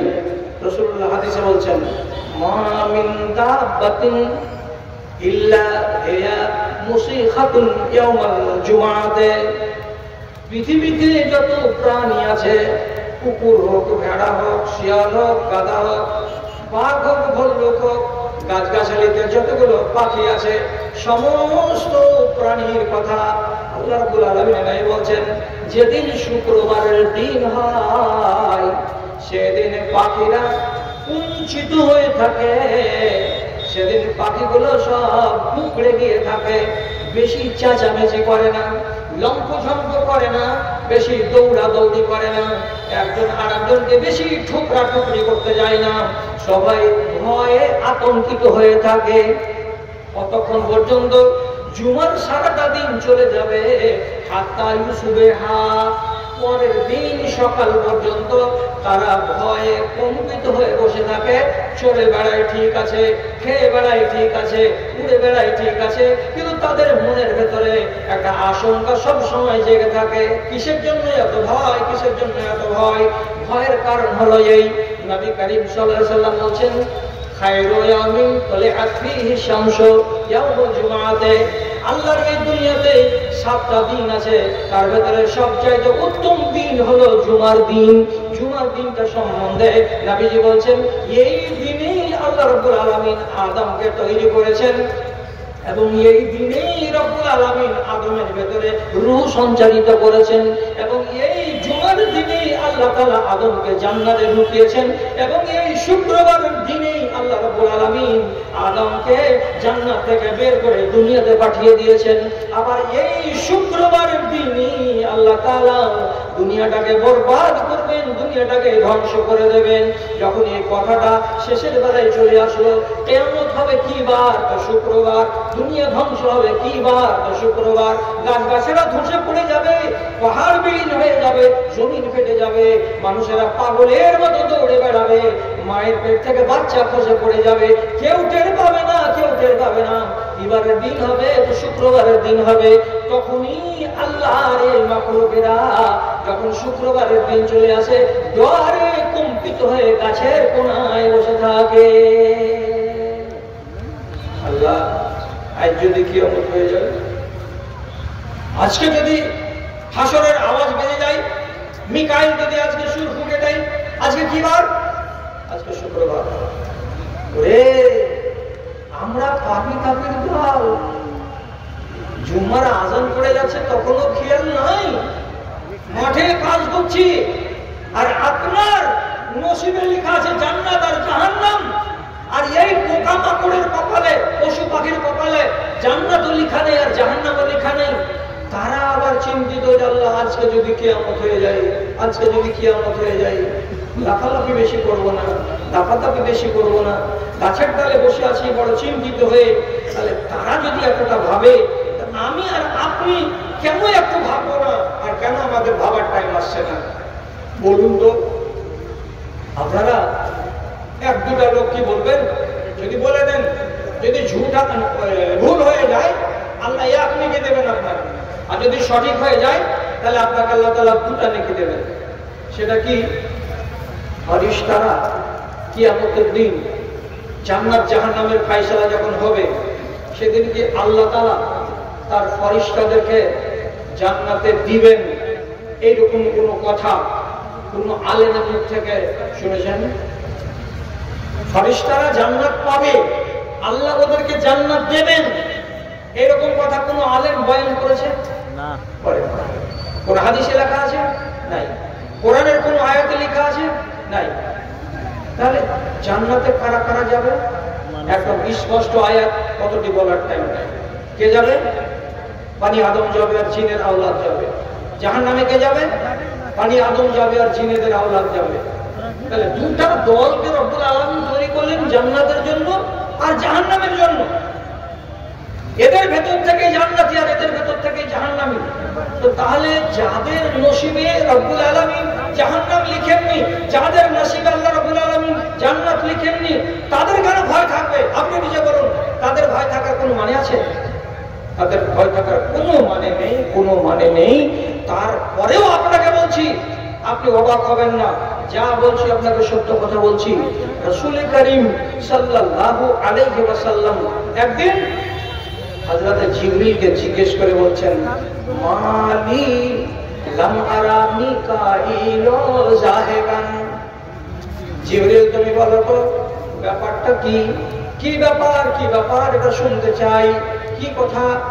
আমি যখনই আসমানের সফরে গেছি, বহু ফেরেশতার সাথে দেখা হয়েছে আমার, তুমি আমাকে সাথে করে নিয়ে গেছো। আমি অনেক দৃশ্য দেখেছি, অনেক জায়গা আমি দেখেছি, জান্নাতের দৃশ্য দেখেছি, জাহান্নামের দৃশ্য দেখেছি, কিন্তু যতবার আমি আসমানের সফরে গেলাম, কোনো একবার মিকাইলকে জীবনে হাসতে দেখতে পেলাম না। জীবনে একবারও মিকাইলের মুখে আমি হাসি দেখতে পেলাম না। কে মিকাইল? যিনি পানি বর্ষণের দায়িত্বে আছেন, যার আদেশে মাঠে মাঠে মেঘ দৌড়ে বেড়ায়, যার আদেশে আপনার জমিতে আর আমার জমিতে বৃষ্টি হয়, এই দায়িত্বটা রব্বুল আলামিন এই ফেরেশতাকে দিয়ে রেখেছেন। অথচ এই ফেরেশতাকে জীবনে কেন হাসতে দেখতে পেলাম না? তাকে জিজ্ঞেস করা হলো জিবরিলকে। জিবরিল আলাইহিস সালাম নবীজিকে বলছেন, আপনি মুক্তাটা দেখে নিয়েছেন? মিকাইল হাসে না, এটা আপনি লক্ষ্য করেছেন?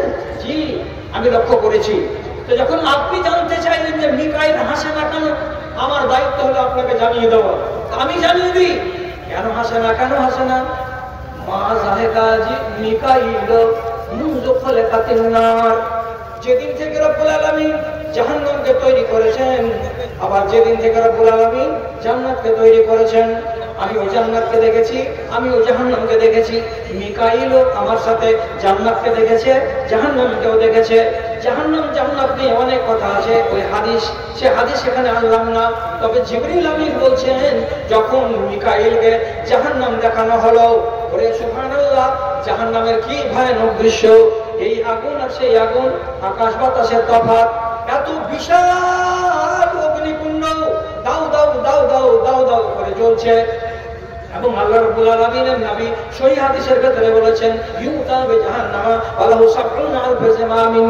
কিয়ামতের দিন একটা জাহান্নামকে আনা হবে, আর জাহান্নামটাকে ৭০,০০০ লাগাম দিয়ে তাকে বেঁধে রাখা হবে। আর প্রত্যেকটা লাগামে ৭০,০০০ করে ফেরেশতা কিংবা ১,০০,০০০ করে ফেরেশতা টন টন টন টন করে ধরে থাকবে। ৭০,০০০ লাগাম, আর এক একটা লাগামে ১,০০০ জন, ১,০০০,০০০ জন আল্লাহর ফেরেশতা তাকে টেনে ধরে আছে। আর গর্জিবে, আর গম্ভীর আওয়াজ তুলে তুলে হুঙ্কার ছাড়বে। হুঙ্কার ছাড়বে ওই জাহান্নাম। তার পাওয়ার কত, তার ক্ষমতা কত, এগুলো বলার এখন সময় নাই। এই জাহান্নামকে যেদিন মিকাইল দেখে নিয়েছে, সেদিন থেকে নিয়ে আজ অবধি আমিও দেখলাম না, আপনিও দেখতে পেলেন না, মিকাইল আর হাসে না, মিকাইল আর হাসে না। জেনেছে জাহান্নামে কে জ্বলবে? আদমের বেটারা জ্বলবে। জাহান্নামে কে জ্বলবে? জিনের বেটারা জ্বলবে। ওদের সাইজ কত? 5.5 ফিট। আগুনের পাওয়ার কত? ওদের সুবহানাল্লাহ, দুনিয়ার আগুন থেকে 1000 গুণ বেশি পাওয়ার। এত পাওয়ারের এত বড় জাহান্নাম কার জন্য তৈরি করা হলো? আল্লাহ তাআলা বলেছেন ওয়াকুদুহা আন-নাসু ওয়াল হিজারা, মানুষকেই ভরা হবে জাহান্নামে। তখন থেকে হযরত মিকাইল চমকে গেছেন, রব্বুল আলামিন এত কঠিন জাহান্নাম তুমি তৈরি করেছো কাদের জন্য? তো বনি আদমের জন্য। ওরে আল্লাহ রে, এত কঠিন জাহান্নামে বনি আদমকে যেতে হবে, কথাটা যখন মনে আসে তখন লোম খাড়া হয়ে যাচ্ছে আর ভিতরটা যেন চমকে চমকে উঠছে। তার জন্য হযরত মিকাইল জীবনের মতো হাসি বন্ধ করে দিয়েছেন, তার মুখ দিয়ে হাসি বেরোয় না। আচ্ছা, এর ভিতরে আল্লাহ তাআলার ভয় কত আর জাহান্নামের আগুনের ভয় কত? আর আমরা নিমতলা আঞ্জনা আর কোপাগড়ের মানুষ, আমাদের বুকের কাঁটা কত? একবারও আল্লাহকে বলে ভয় লাগে না। অথচ এই হাদিসের পাশাপাশি আর একটা চমৎকার মিষ্টি হাদিস আপনাকে শুনিয়ে দিচ্ছি আমার বিদায়ের কালে। রাসূলুল্লাহ বলছেন, উরিদা আল-লাইলাতাল্লাতী উসরিয়া বি, যেদিন রাতে আমাকে আসমানের সফরে নিয়ে যাওয়া হয়েছিল, সেই দিন রাতের বেলায় আমি 7 আসমানের উপরে দেখতে পেলাম কাকে? তো জিবরিলকে। কেমন করে দেখলেন? কাল হিলসিল বালি, কাল হিলসিল বালি। যেমন আপনাদের বাড়িতে একটা পুরাতন ল্যাপ থাকে, তাকে তাও করে কেউ রাখে না। যেমন একটা বড় শতরঞ্জি থাকে, তাকে কেউ তাও করে রাখে না, এক জায়গাটাকে ধরে নিয়ে গিয়ে ঘরের কোনাতে জড়ো করে রেখে দেয়। এ পুরো খেপুড়ো অবস্থায় পড়ে থাকে, ওকে সুন্দর করে সাজিয়ে রাখা হয় না। ওই রকম একটা পুরাতন ল্যাপের মতো কিংবা একটা পুরাতন শতরঞ্জির মতো জড়ো সড়ো হয়ে বাইতুল মামুরের একদিকে হযরত জিবরিল আলাইহিস সালাম বসে আছেন। আমি জিবরিলের কাছে গেলাম, যাওয়ার পরে বললাম, জিবরিল, জি হ্যাঁ আল্লাহ পাকের রাসূল, আমি জিবরিল। আল্লাহ রাসূল বলছেন, এভাবে জড়সড় হয়ে লাড়ুসাড়ু হয়ে কিসের জন্য আপনি বসে আছেন এই কোণাতে? আপনি সোজা সাপটা হয়ে তো বসতে পারেন, আপনি ঠিকঠাক হয়ে তো বসতে পারেন, ঠিকঠাক হয়ে আপনি বসেননি। এমন জড়সড় হয়ে, যেমন পুরাতন গোদলা, পুরাতন ক্যাথা, পুরাতন সুজনি, পুরাতন কাপড়কে এক জায়গাতে জড়ো করে রেখে দেওয়া যায়, ওরকম হয়ে পড়ে আসেন কেন? তিনি জবাব দিয়ে বলছেন, আল্লাহর ভয়ে, আল্লাহর ভয়ে। কেন আল্লাহর ভয়ে? আদমের কাছে ওহী নিয়ে গেছিলাম আমি, নূহের কাছে ওহী নিয়ে গেছিলাম আমি, শীশ আলাইহিস সালামের কাছে ওহী নিয়ে গেছিলাম আমি, ইব্রাহিম নবীর কাছে ওহী নিয়ে গেছিলাম আমি, মুসার কাছে ওহী নিয়ে গেছিলাম আমি। 1, 2, 3, 4 করে কাছাকাছি আনুমানিক 1 লক্ষর চাইতে বেশি পয়গম্বর দুনিয়াতে এসেছেন। তাদের প্রত্যেকের কাছে আল্লাহর পক্ষ থেকে আমি ওহী নিয়ে এসেছি, আল্লাহর হুকুম নিয়ে এসেছি। এতদিন ধরে দায়িত্ব পালন করছি, এতদিন ধরে আমাকে দায়িত্বে রাখা আছে। আজকে আমার মনের ভিতরে ভয়টা কিসের? পরওয়ারদিগারের হুকুম পালন করতে গিয়ে যদি আমার দ্বারাই কোনো ভুল হয়ে থাকে, আমি যদি কোনোদিন কোনো এমন একটা হুকুমকে মানতে দেরি করেছি 4 মিনিট, কিংবা এমন একটা হুকুমকে মানতে গিয়ে আমার দ্বারা যদি কোনো ভুল হয়ে যেয়ে থাকে, তো তার জন্য আমার পরওয়ারদিগারকে বলে আমার মনের ভেতরে ভয় হচ্ছে। কিয়ামতের দিন যদি আমার মুহাসাবা হয়, কিয়ামতের দিন যদি রব্বুল আলামিন আমাকে শোকজ করে দেন, আমার কি হবে, আমার কি হবে? এই কথাটা যখন মগজে আসছে, তখন চিন্তায় মাথাটা ভারী হচ্ছে। তার জন্য আমি এই বাইতুল মামুরের কোনায় পুরাতন বদলাকে যেমন জড়ো করে রেখে দেয়, ওরকম আল্লাহর ভয়ে জড়ো সড়ো হয়ে বসে আছি। আল্লাহু আকবার। অথচ 5 মিনিট আগে আপনাকে বললাম কোনো প্রমাণ নাই। অথচ গাল গল্প আছে, কি জানেন? গাল গল্প কি? গাল গল্প আছে, আসহাবে কাহাফের কুকুর জান্নাতে যাবে।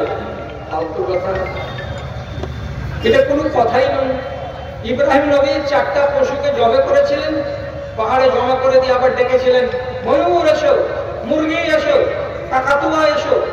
যে 4টা পাখিকে তিনি জবে করেছিলেন, ওই 4টা পাখি জান্নাতে যাবে। ফালতু কথা। হুদহুদের আলোচনা কোরআন মাজিদে এসেছে। একদম গাল গল্প করা লোক বলছে হুদহুদ পাখি কিয়ামতের দিন জান্নাতে যাবে। উযাইর আলাইহিস সালামের গাধাকে আল্লাহ তাআলা মেরে দিয়েছিলেন।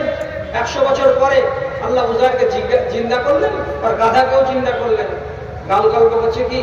উযাইর আলাইহিস সালামের এই যে গাধাটা আছে কিনা, এটা জান্নাতে যাবে। যেই মাছটা নবী ইউনূসকে গিলে খেয়েছিল, আবার উগলে দিয়েছিল, কিয়ামতের দিন ওই মাছটাকে আল্লাহ তাআলা জান্নাতে দিবেন। ফালতু কথা। এগুলো হচ্ছে মুখরোচক কথা, এগুলোর কোনো প্রমাণ নেই, কোনো ভিত্তি নেই। এগুলো তো প্রমাণের কথা।